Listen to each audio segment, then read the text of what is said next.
How you doing? I'm Gabe Rispoli Jr., and this is episode 3 of Wise Thoughts from a Wise Man, my dad, Gabe Rispoli Sr. And the topic of today's episode is police violence and defunding the police. Okay? This is a tough one. The next one is about racism, and it's probably going to have to be done in multiple segments because this one I don't even know if I can do in one segment. But I'm going to try hard. There's so much wrong with what's happening. I see wrong with the system. I see wrong with the police. I see wrong with the victims. I see wrong with the parents of the victims. I see wrong all the way around, man. This is a perfect storm of problems. And I'm in the back. I'm in my back room where I store the stuff that I sell on my eBay store. I'm working out, elbow pads for the old joints, and I'm working up a sweat because there's no air conditioner back here. It's just storage. And I'm getting mad. I'm getting mad as hell, man. I don't want to take it no more. I don't want to see no more of this bullshit, man. I just don't know, where to start. I got to start with my dad, right? Because this is about my dad and the things he installed in me, with the racism thing. There's too much to talk about because what he installed in me was by example, not by sayings, With this, hey, my father was best friends with the head cop on Staten Island. And, my father always had a lot of cops at the house. He was friends with cops. But my father knew bad cops just as many good cops as he knew. He knew guys that were nasty. He knew guys that would fuck you up and plant evidence on you.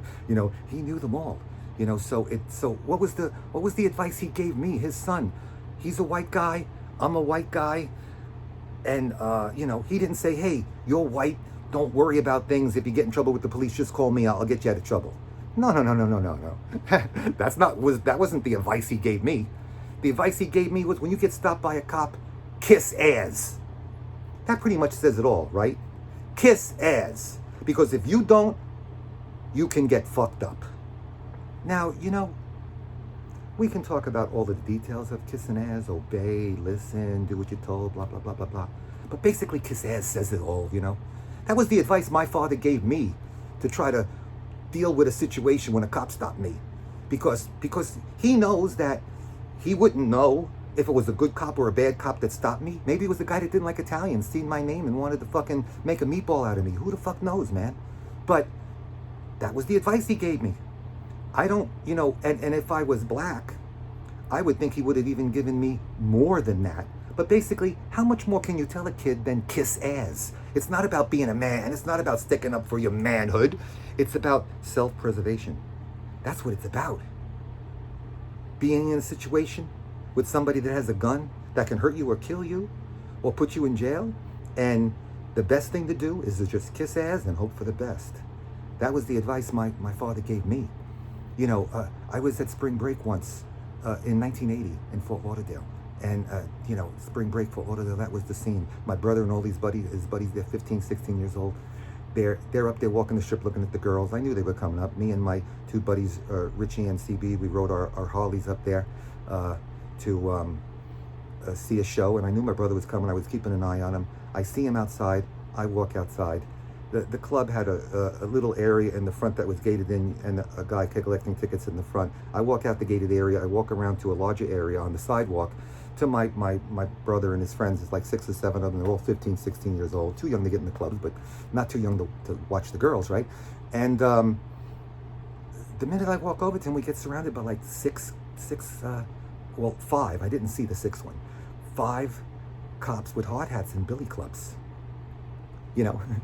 And my brother was like 6'4" still. He didn't shrink yet. And he looked like Conan the Barbarian. This is 1980. We opened up a gym in Hialeah called Rock's Gym. 1980. My brother was The Rock. Before The Rock, the famous movie star, was The Rock. My brother was the first Rock. Everybody wanted to work out with The Rock, He looked like Conan. Anyway, of course, they signaled him out because he looked menacing. He was towering over all the kids with him, right? And the cop goes over to him and puts a billy club underneath his nose and says, move it, move it, move it. And like follows him for like 10 feet down the sidewalk until they were walking away because they were loitering and they couldn't stop to say hello, right? I was like, I couldn't believe what I was saying. So I figured, well, I can't do anything with this situation. Let me go back in the club. I turn around, and as I turn around, my shoulder brushes against the sixth cop's chest, right across his chest, and now I'm face to face with him, right there, and he leans into me, and he goes, "What the fuck is scum like you doing here? You belong with all the other fucking scumbags down the street at Jammers." Now, I knew what Jammers was. Jammers was a biker bar about a mile and a half away. And me and CB stopped one night. Only once. We went into Jammers, we had a drink, and we left. Jammers was where the outlaws hung out. They were all wearing their colors. The outlaws, some of them are in jail for killing cops. So this cop looked at me like I was a cop killer, you know? They wanted to beat the fuck out of me.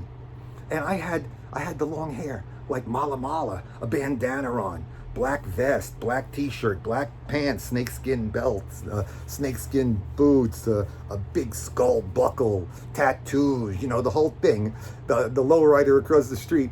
And, you know, I stayed calm, cool, and collect. And I said, "Officer, I just came out of the club because my brother and his friends, they're all 15, 16-year-old kids. They can't get in the club. They're too young. They come up here to see the girls. I came out to say hello. Now, officer, I'm going to put my hands in my pocket and take out my ticket. I want to show you. I have a ticket to see this show right here behind you. So I'm going to go back into the bar and see the show that I paid to see." And I walked around him, and I went into the bar. You know, there's a lot of people watching. There was a lot of people there. It would have been a lot of witnesses. I acted properly. He did not say a word to me after that. And you know, if I would have said, "Who the fuck are you to talk to my brother like that?" the next thing I would have known, I would have been waking up in the hospital wondering how many fucking bones I had broken. Okay? So that's the way you deal with cops, because, you know, you don't know if you got a good cop or a bad cop, man. They have a gun. They're the law. You can't play games with them. And, you know, resisting arrest, that's punishable for like a year in jail, you know, and a fine, social service or whatever. We don't get executed in this country for resisting arrest. Now, cops only give kill shots. I don't know what that's about, man. I don't know. The guy with the 7 shots in his back, the 3 little kids in the car. I don't care what his rap sheet said. I don't care what the warrant was for. He wasn't listening to you. He was walking away from you. You're following him with a gun. Shoot him in the fucking leg. Drop him. Have the paddy wagon come take him to jail. Put him in jail for a year, whatever. Why would you shoot somebody in the back 7 times and unload your gun with 3 little kids in the car? That makes no fucking sense at all, man. Where's the logic in that? You know, I don't see it, man. I don't see it. You know, and this thing with defunding the police, come on, let's get something straightened. The terminology is all wrong. It's about restructuring the system in a metropolitan area or in a town. That's what it's about. It's not about defunding the police. Everybody says the police are being made to do too many things. I'm sweating back here. There's no air conditioner back here. It's good for the workout, but, you know, hey, I'm so mad that this fucking video has become part of my workout this morning. And, you know, I don't know, man. I don't know. I don't know why we're dealing with all of this, man. You know, you could not even get out of high school and pass the GET test, and then you could become a cop. You got a young kid that's athletic enough to become a cop, pass the GED, that plays video games and wants to do it live, you know? And you put a gun in his hand and you put him out on the street to deal with life and death situations on the spur of the moment. A young kid. Come on, man. Young guys are stupid, man. You know, you could be intellectually smart and yet still have no common sense and no street smarts. You could have street smarts and no intellectual smartness, but have a lot of common sense, so you know how to navigate the street. I mean, you know, having all 3 usually doesn't come to you until they're in their mid-30s, because guys need more experience in life to get hip to the same things that girls get by the time they're 25. You know, so it's not the same dynamics, you know. And the places that have defunded the police and restructured the whole system to where police did one thing, paramedics did one thing, social workers did one thing, they all covered each other's back, they all worked together, they've lowered the crime rate. They've had a lot of success with restructuring. Defunding the police is the wrong terminology. Please stop arguing over that because it means nothing but restructuring the system. We need the police. Everybody knows we need the police. Who the fuck are you going to call if you get in trouble, right? And young police, putting guns in their hand and making them deal with life and death situations before they have the right psychological profile to be doing that. Come on, we need that to be worked on also.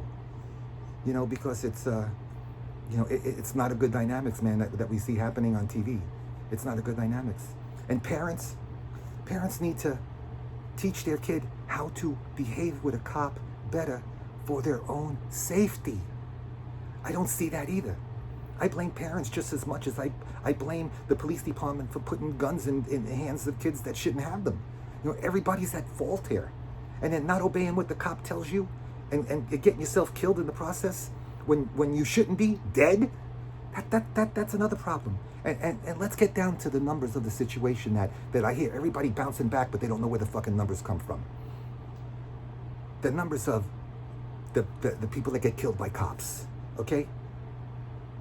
If you look on the internet, you'll get the statistics for 2017, 18, 19, and half of 20, 3.5 years. In the last 3.5 years, 1,400 and change white people have been killed by cops. In the last 3.5 years, 700 and change of black people have been killed by cops. It's almost 2 to 1, okay? 2 to 1. Double the amount of white people get killed in the course of a year than black people. Every year, the numbers are a little different each way, but for the most purpose, it's like a 2 to 1 split, okay? But then you want to, I'm sweating because it's really hot here. You want a, you need to compare the numbers that count in an apple to apple conversation, right?